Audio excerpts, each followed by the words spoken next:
Thank you so much for chatting to Newzroom Afrika, Mpumi.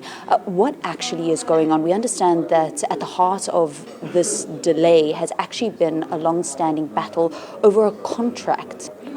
It's a contract that Acsa generally issues to private security companies who assist Acsa, because Acsa also has security screeners itself to supplement Acsa's screeners in the security checkpoints.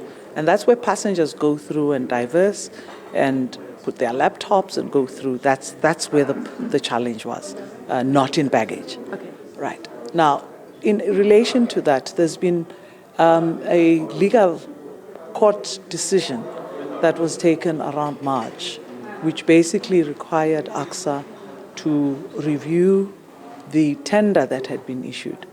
And that review then led to a necessity for an interim arrangement whilst the overall tender was being reviewed. The challenge that emerged was as a result of delays in finalizing that interim arrangement, but more importantly, the legal interpretation as to whether it is best to extend the existing people or to appoint new people to come and hold this interim period. The recommendation had been made to basically appoint a new arrangement, but that recommendation was not approved. So part of the challenge was the transition between the old and the new arrangements, which was due for 1st of July, resulted in the transition happening live, and that means on the 1st of July and on the 2nd of July, which is today, it's still transitioning. Ordinarily, this would have been done in advance. It would have been done off-peak. It would have been done outside of the glare of peak hours and the public even feeling the transition. And that's the norm of how it would have operated.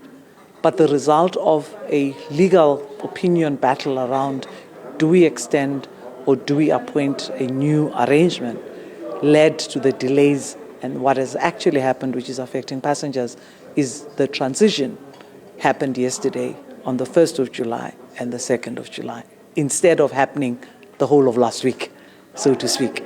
So that's really the issue, and the legal interpretation related to the award of the new arrangement or to extend the old people who were there. What was the problem with the old operators? There wasn't a problem with the old operators. There was a court decision that basically said the old contract must now be tendered anew. And the decision you can make is relatively to say, do we continue with the old ones until we have new ones, or do we reappoint and have a new arrangement for the interim period, which is now prescribed by the court? OR Tambo says this is an isolated incident. Acsa obviously oversees a number of airports in the country. Is it an isolated incident, or are there other contract disputes at the other airport terminals as well that could cause this in the future? Well, let me just indicate that one of the primary reasons why OR Tambo is going through this and not too many airports is because OR Tambo has high passenger volumes. So when you have a transition in a place like Kimberley, it's not going to affect you. There's only one flight. When you have a transition in George, it's going to have a less of an impact. So when you have a live transition, people being substituted and put in their places and their jobs for the first time today, or brought back from arrangements where they thought they were not coming, that is likely to really affect a big airport like OR Tambo, because it does have an impact on passenger numbers. And that's what we normally do, is to ask the passengers gracefully to arrive early, because that transition means we're not operating at full throttle.